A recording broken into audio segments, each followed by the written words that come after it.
Before we start this episode of Mega Dads Live, I want to take a moment to address the horrible tragedies that are occurring here in Minnesota. Mega Dads was founded in Minnesota. I grew up in Minneapolis, and my home right now is under siege from Donald Trump, Kristi Noem, and ICE agents. This administration continues to pit all of us against each other, continues to inflame agitation and anger. They want us all angry and scared, and the overall message is obey or suffer the consequences. This touches everybody. All of us are feeling the effects of this. We are tired. We are exhausted. We are angry.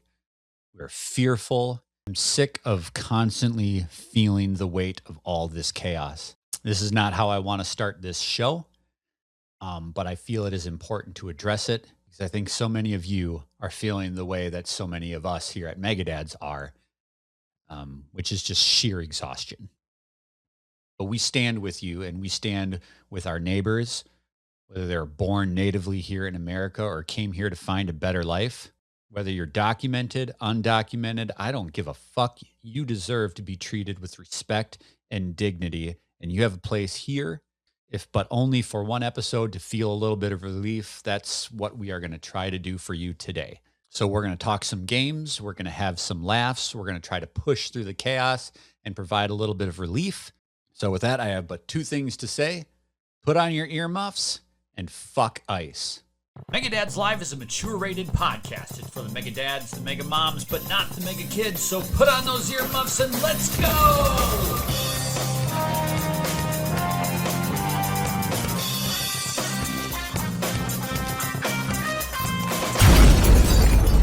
Welcome, everyone, to a very special Mega Dads Live. We are kicking out a new year, 2026, and we've got a new format where we are welcoming Eric once a month to join us for more chat. We've done this a couple of times. We did it in episode 200. We did it for the holiday special, and it worked so well. And the audience feedback is overwhelming that Eric's sex dungeon needs to be featured more prominently and more regularly in Mega Dads Live. Welcome, gentlemen. Eric, how's it going? How you doing? It is good. I actually cleaned up the dungeon a little bit. It's good. It's Saturday. It's sunny.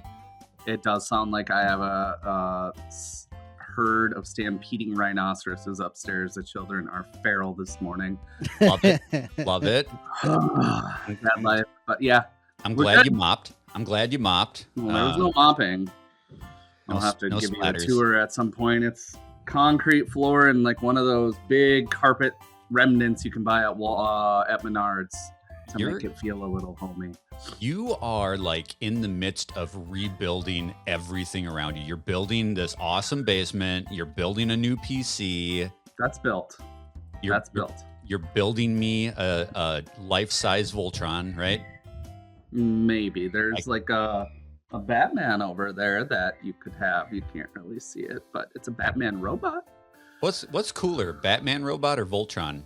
Oh shit. We're asking the hard-hitting question. Optimus Prime at this point. All right, that's fair.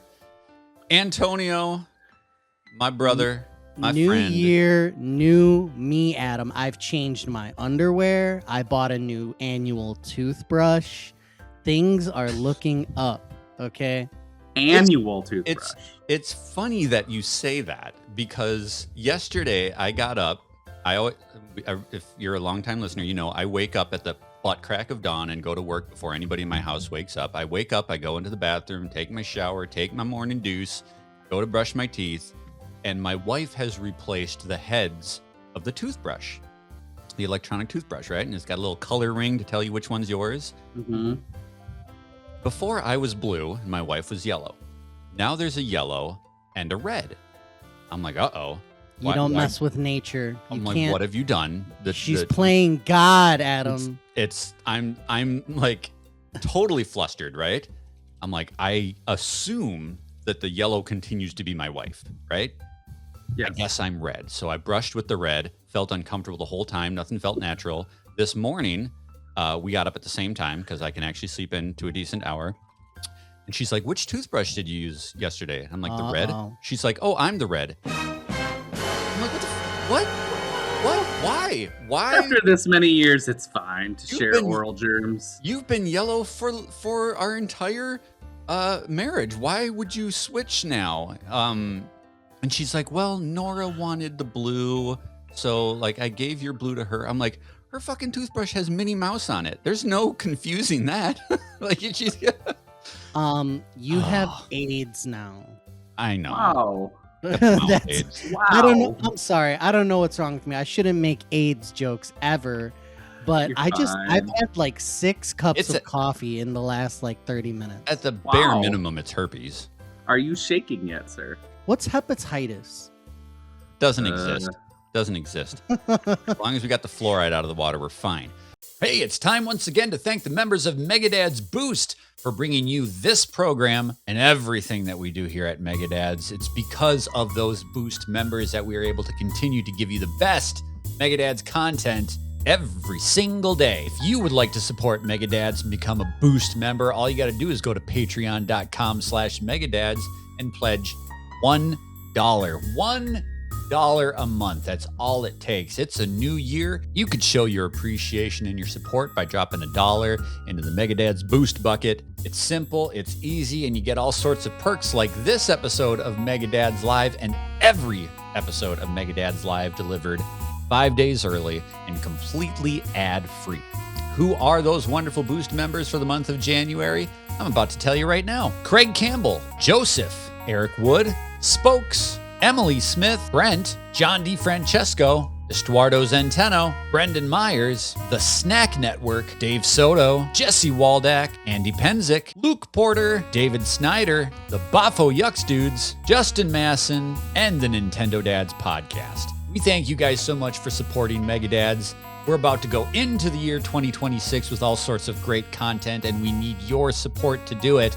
Again, if you want to help, go to patreon.com/Megadads. Thank you so much. And now back to the show. Anyway, Oh boy. We're off the rails, Adam. off Okay, the rails. wait. We're not even 5 minutes in. Tell the people what we call it when you have 3 Megadads together on a show once a month for Megadads Live. What do we call it? I know what you want to call it. Tell it. Like this has been. Spill. No, I don't want to say it. Megadads 3-way once a month. The dads do a 3-way where we get 3 Megadads to do Megadads Live once a month. Welcome, Eric, to the 3-way. Could you imagine? Now that we've discussed herpes thoroughly, let's get into the. When was the last time you heard 3-way like casually drop? Like okay, here's what we're Casually, gonna do. you can't casually That drop. word is dead. We all go to work, and the first person to casually drop the word 3-way Gets fired. into conversation and report back. Okay, that's it. You have to casually drop it at work. Well, today on the 3-way, we're going to be looking into the future. We're talking about new year. It's a new year. Hopefully, it's not anywhere near as terrible as last year, but we're not off to a good start. And we're going to be talking about our most anticipated games of 2026. And then the exciting part, our 2026 predictions, what we think may happen, what we hope may happen in the new year to make life in the gaming world exciting and fun, because that's all we have now.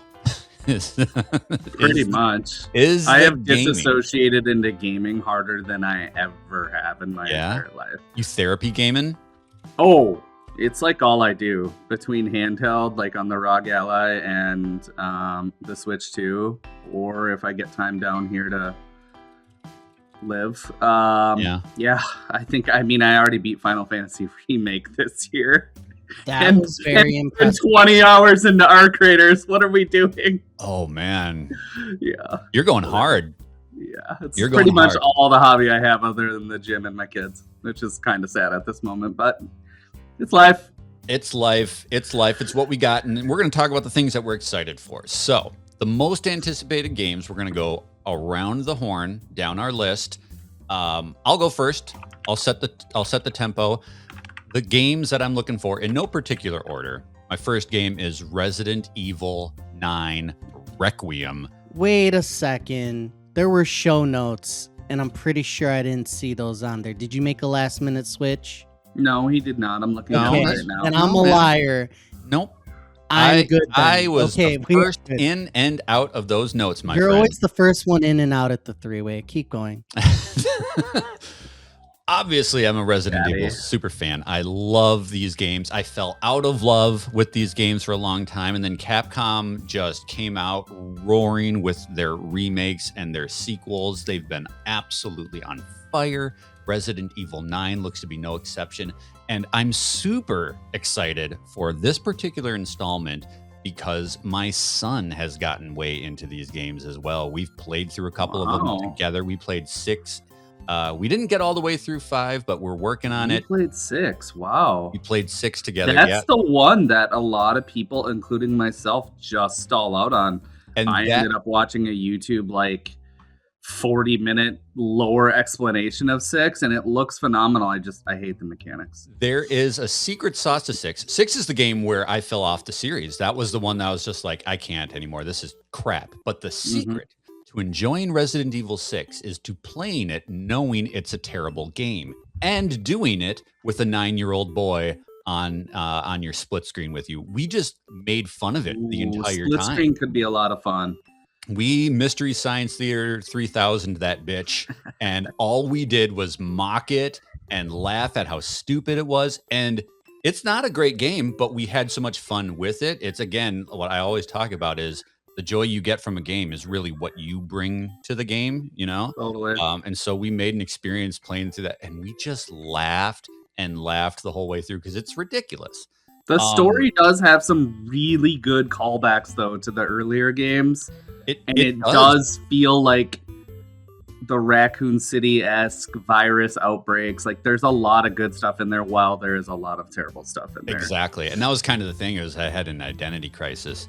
Oh, but that was now- the multiple campaign one. Yes. There's 4 campaigns? I thought there were 3. There's a 4. secret 4th one after you finish all 3 of them. They give you more bad game after Oh, you yeah. do 3 campaigns. Hey, you got your They're like, money's worth. What are we complaining about? Like, That's- it's not over. That's no joke. Elliot has played through Village in VR. okay. Wow. The That's a only feat. the only game he hasn't played since the remakes came out is 7. I told him, like, I don't know if you want to go 7. 7 is pretty hardcore scary.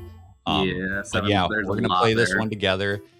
This has got looks like a dual campaign thing going on where you're playing. It's kind of split between the scary Resident Evil 7 style with and then the Grace. actiony Resident Evil 4 style with Leon. Yeah. Very jazzed. I have all the faith in Capcom that they're going to do this right. Really cool that you can switch between first person or third person. As a third person preacher for life, like, I'm all about that. I love the fact that they give you the option. That is Very cool. excited for Requiem. Antonio, you seem like I'm stepping on your toes here.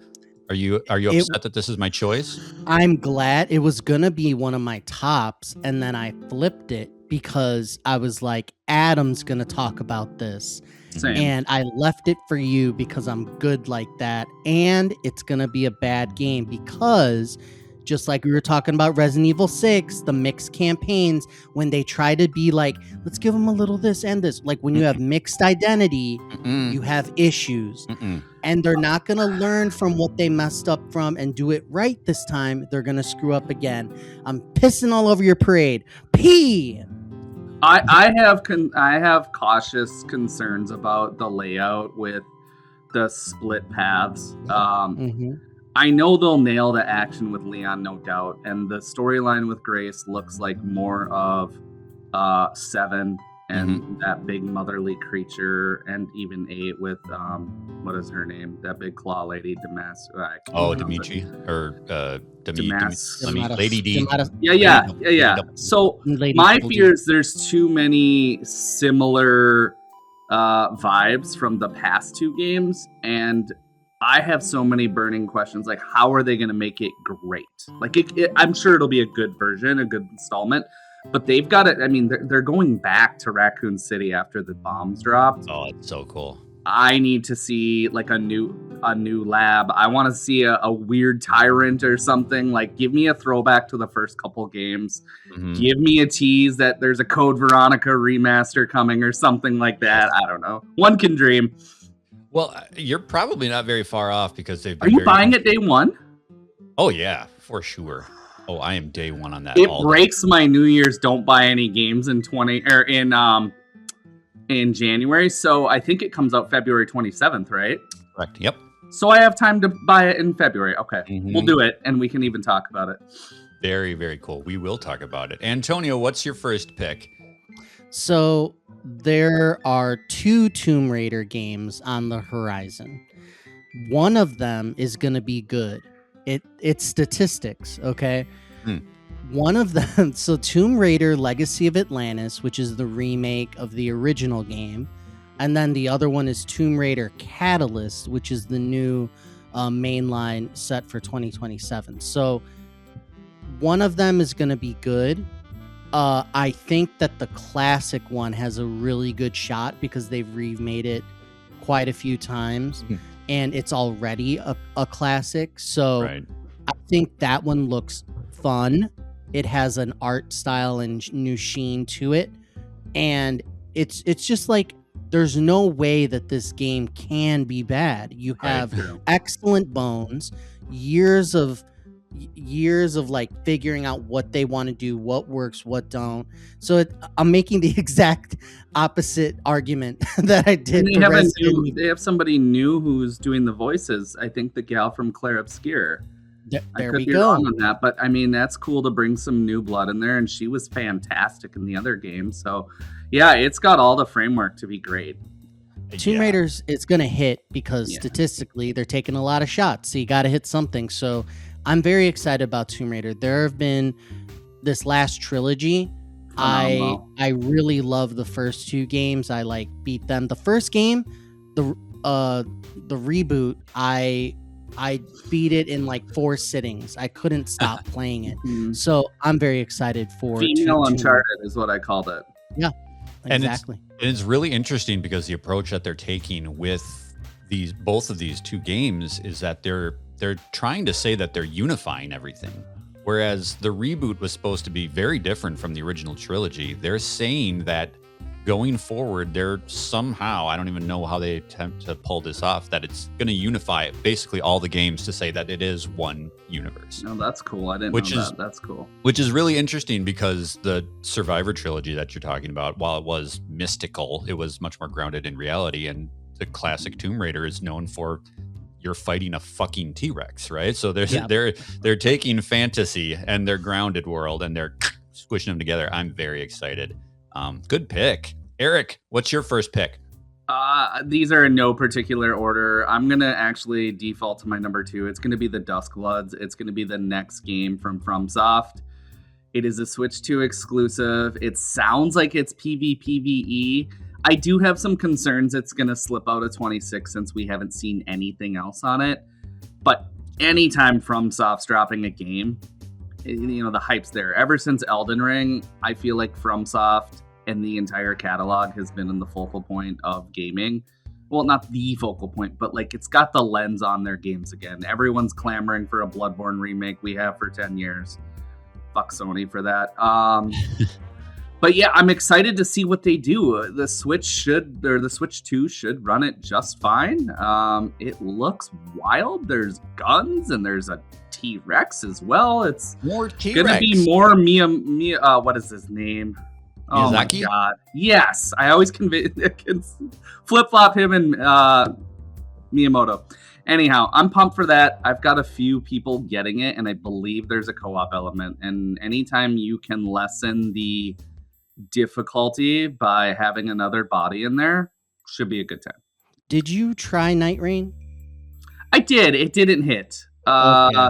I'm sure if I gave it more of a actual chance, I might like it, but I don't know. Like I platinumed Elden Ring, and I played well over 100 hours of Elden Ring, so I was kind of sick of Elden Ring.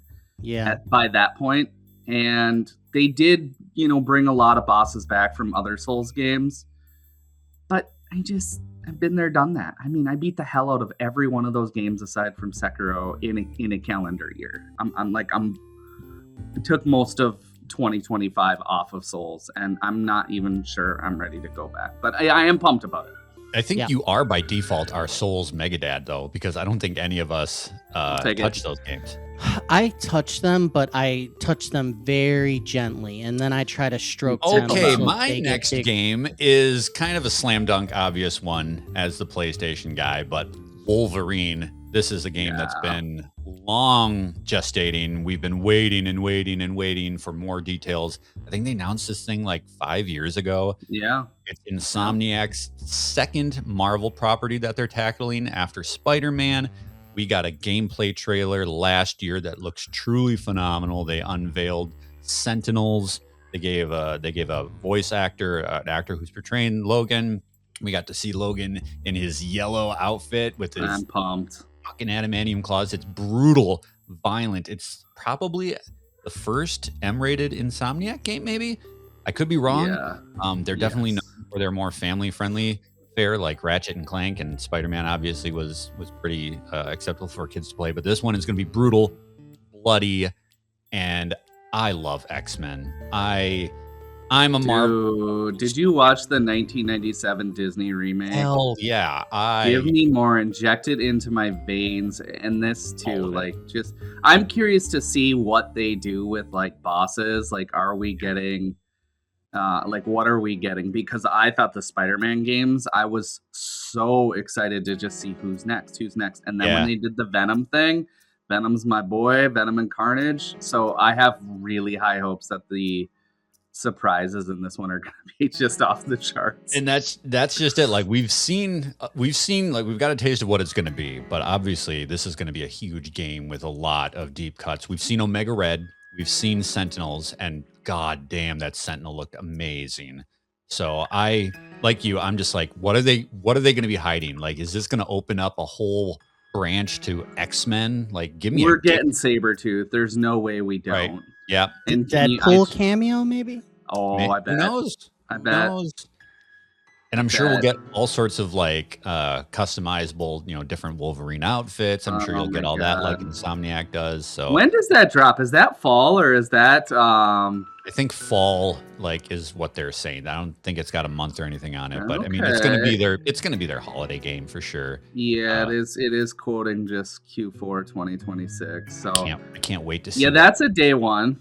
Right? Like just give it to me. There's no way that's not going to be a 10 out of 10 for me. There's just no way. I don't think it can miss, personally. This program is powered by Megadad's Boost, our public support program. You can join at patreon.com/Megadads. For over 10 years, Megadads has been bringing you the best in podcasts, reviews, interviews, family fun, and so much more. As an independent media organization, we rely on audience members like you to help support what we do, to ensure that Megadads can continue to bring you the great content that you enjoy. If you've been watching, listening, or playing along through the years, please consider lending your support by becoming a member of Megadads Boost. Memberships start for as little as $1 a month, and you can start collecting your Boost rewards from day one. Rewards like art cards, early access podcasts, reviews, gameplay clips, and so much more. Please visit patreon.com/Megadads and become a member today. You can help us continue to make more of that Megadads coverage you've loved over the last 10 years well into the future by becoming a member of Megadads Boost. Antonio, what's your next game? Speaking of 10 out of 10s, I have all the faith in the world that Lego Batman Legacy of the Dark Knight is going to be a major hit. The Lego games are good, period. They've refined the gameplay aspect of it. They seem to be finding the secret sauce of fun for adults and fun for kids. So you got the family angle. But supposedly they're working on difficulty and making the combat mechanics a little deeper.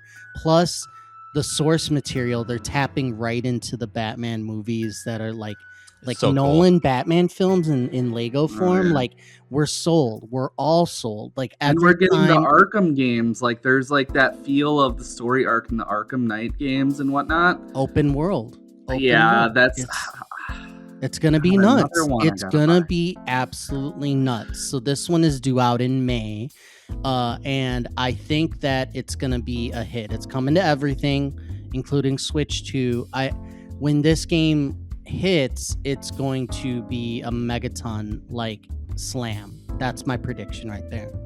I'm very Man, curious that to was see. You talk about Switch 2. I'm very curious to see now that Switch 2 is like it's heading into its sophomore year. What these big AAA third-party games? Where are they going to sell? You know what I'm saying? Like that's going to be a massive game on Switch, right? yes. Yeah, that one because Gonna of feed like families. you're not going to need the beefiest machine to run it. That as a Switch 2 owner, I have to make these decisions with these third parties. It's like, do I want it mobile / hybrid on the go on my Switch? And in the Switch 1 era, I made that decision quite a bit. If it's like, hey, this would be cool on the Switch, you go Switch with it. So this is definitely going to be a Switch. I mean, come on, I think that's going to be clear. All right, Eric, hit us with your next pick. I've got another one that I think I've alluded to earlier in a couple episodes, is Adventures of Elliot, which is a Square Enix title dropping in June. Pixel art, all the pixel art I've just been obsessed with ever since Dragon Quest. And this one's different. This one's not like turn-based. Oh, really? The combat is pretty open world. Yeah, like a little Zelda-ish. Old school Zelda-ish. There's a lot of platforming. There's good combat. There is a demo on Switch 2, which you can download. I highly recommend you do it.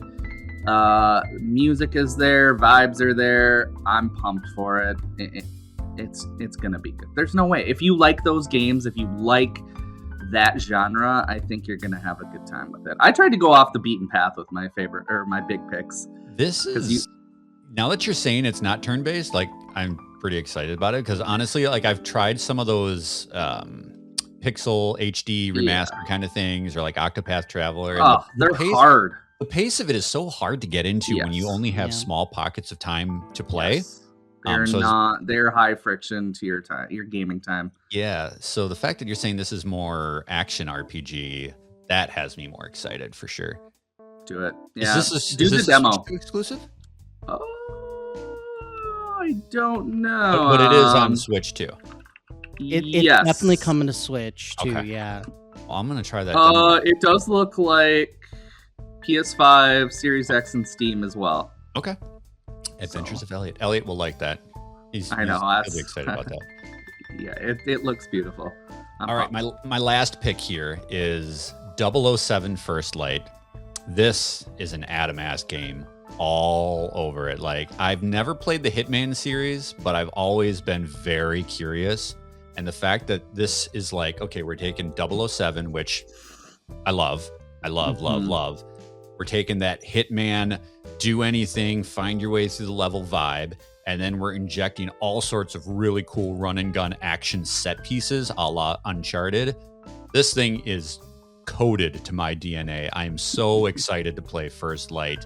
It looks so great. There was like that extensive gameplay reveal where you're in the plane as it's taken off and you're like outside the plane and you're inside the plane and the plane's flipping upside down and then you boost out the back and you're free falling. I'm like, this is Uncharted. This is absolutely Uncharted with a 007 skin. So anybody else going to be picking up 007? I'm very, very pumped for it. I don't know if I'm going to out the gate. Not that I'm not pumped for it, but there's just so many $70 games this year that I just have to like table them for a sale. Like I was even throwing around the idea of waiting till Black Friday for Resident Evil just because those games go like 50% off. It's so expensive, man. Dude, yeah, but it does look phenomenal. It is pulling all the DNA and vibes from Uncharted. It did get delayed, didn't it? Till end of May, so maybe that helps things for a summer game. But yeah, the one thing I did see is that for PC gamers, they have native ray tracing enabled on. And as an AMD card owner, that sucks because ray tracing is not AMD's friend. So if you can't turn off ray tracing, similar to what's the game, Indiana Jones, that could be bummer for a PC owner. But I do have a PS5, so maybe I'll get it there. It looks phenomenal, and we are so overdue for a James Bond movie, might I add? No kidding. Good Lord. Haven't they been struggling to figure out which way they want to go with the new actor, right? Well, did they even get a new actor? Daniel Craig was done, so then they were like, oh, who's it going to be? Then it's like Idris Elba. I heard Carrot Top was in the mix. Well, Amazon Callum Turner apparently is one of the guys. guys. They did? Okay. Well, they didn't. It's not officially announced yet, but it sounds like it's going to be this year. And Amazon owning it. Yeah. But at least they have money. And that's tied to Antonio's earlier pick, Tomb Raider. Amazon's got all the money in Tomb Raider now. So there's, I don't know, a lot of unknowns, a lot of up in the air stuff, but I'm very excited. It's, every once in a while I'll see a trailer for like a new IP or a new series where I'm just like, oh, that's me. That's 100% me. There's nothing about that I don't love. That's what I get looking at 007 First Light. That's awesome. I'm glad you're finding those titles. Like all three of your titles are absolutely you. Yeah. To your core. Mm-hmm. All right, Antonio, let's get your last pick here. So one of my most anticipated games for 2026 is called Pragmata. Now, initially looking at this, I thought it felt generic, but if you haven't seen it before, this is a astronaut with some like android humanoid looking like robot girl that's hanging on your back. So she's doing like time manipulation and you're like shooting and you're working together. So they got this like rough and tumble main character with the sidekick that's just adorable thing going on that a lot of games do, but it looks fantastic and it's a Capcom game. So as I saw it more and more, I was like, this looks like it's very like futuristic digital, it's gonna push systems to its max because it looks really beautiful, a lot of sprites flying around. I'm like, I could go for something like that. I could go for something cool, something action adventure-y. So I think this is gonna scratch an itch that I've been having for quite a while, for something that you can just get in and get into a cool world experience. And it's unique, right? It's pretty. Wow. And there's a demo. And there is a demo. I was just looking at that. So there's a demo. Glad that so check demos it out. are prominent again. Make demos great again. Make demos. Those CDs. Demos are so important. Yeah, I've been thinking about that a lot lately as I move away from Xbox Game Pass. It's like, give me demos so I know where to spend my hard-earned money. This game is scheduled to come out around April, so April 23rd, $59.99 on Steam. That's an approachable price point. Interesting price point. Yeah. Pragmata. Before we move on to Eric's last pick and talking about demos, I just want to piggyback and say that I might be in trouble because I found out that as a PlayStation Plus premium subscriber, I get the first hour of Clair Obscur for free. And I've been just like, I'm not starting it yet because I know once I do, I'm probably going to drop the money. Right. So I'm like, isn't it only 40 though, at least? 40 or 50, I guess. Yeah. I'm not sure. It might be 50. There'll be another sale on it. I'm just like, I know I'm gonna love that game, and I just found out that I can play the first hour for free, and I'm racked with anxiety about it right now. All right, Eric. This one is a sleeper hit. This one is one that I am cautiously pessimistic about, but it is Pokemon Pocopia, I believe is how you're pronouncing it. It looks like a Pokemon Animal Crossing Stardew Valley mashup. Mm-hmm. I'm pumped because I have friends that are pumped about it. And whenever you have the social vested interest between people, it usually makes the game better, right? Mm-hmm. Like the game could completely suck, but the core concepts there are awesome. And it's the 30th anniversary of Pokemon this year, I believe. Is it? Wow. So Game Freak really needs to drop some heaters because I'm in the ZA hater camp. Ugh. Bring back, I'm all for spin-off games and new ideas. And this is one of the new ones that looks just really like cozy and fun and the vibes hit. So that should be good. I just want to be neighbors with a Psyduck. Psyduck? Psyduck's my man. He's so depressive. Exactly. It's the same reason that I like Charlie Brown. It drives Antonio crazy. I like cute characters that are chronically depressed or have like, these massive complexes. I like Eeyore. He's my favorite character from Winnie the Pooh. I'm very drawn to people that have psychological issues. That's fair. Which is why I podcast with Antonio. Probably also why you love Silent Hill. Yeah. And Hideo Kojima's stuff. I feel like he has to be mentally ill to put out what he does. Yep. My biggest reservation is this is a $70 game. And when you look at the graphics, it does not look like a $70 game. But again, concepts. The tricky part about that is, given that it is a Nintendo game, unlike Resident Evil 9, where you will be able to wait and get it like 75% off in 6 months, this shit ain't ever gonna drop. No, right? No, and that's not frustrating. That is genuinely frustrating. Again, back to demos. Give me a demo of this game, and Game Freak won't, because they need everyone to buy it, and Pokemon heads are gonna buy it. And they will. Yeah. Sorry, but I don't know. It's anticipated for me just because it's off the beaten path, and leaning into some of those family-friendly games, it could be a hit. My son is starting to get into Pokemon. He wants me to buy Pokemon cards, and they are impossible to find. Yeah, my family is very interesting because we don't play the mainline Pokemon games, but we love the property. So we watched the Pokemon Concierge on Netflix. Obviously, Detective Pikachu is big with my kids. My kids have all sorts of figurines and statues. We went to the Pokemon centers in Japan. We love the world and we love the IP, but the actual core game we've never really been into. We play like Pokemon Snap, things like that. Sure. So this is actually probably more my jam Pokemon wise than the mainline stuff. So I'm excited about this one as well. Antonio, you gonna play this? I am. The only problem is I wasn't realizing the premium price. I thought it was gonna be like $40. No, I mean, I thought it was going to be one of these $30 games where it's like get in, get out, make it very accessible. I was not anticipating it, but it's obvious. I think it's going to have those fun mechanics. I mean, you have a good ground floor of like what this game type is. It's just the veneer now of Pokemon using that IP. I mean, it should be good. But $70 good? Like, get off my balls. Get your Facebook Marketplace buyer's remorse copy. There's gonna be people who buy this and they're gonna list it for $50 within a week. It happens every single major release. So if you can be patient and hunt for the physical copy on secondary, it's going to be more palatable if you don't have to have it day one. Yep. Absolutely. I hear you. So that's what I'm gonna do.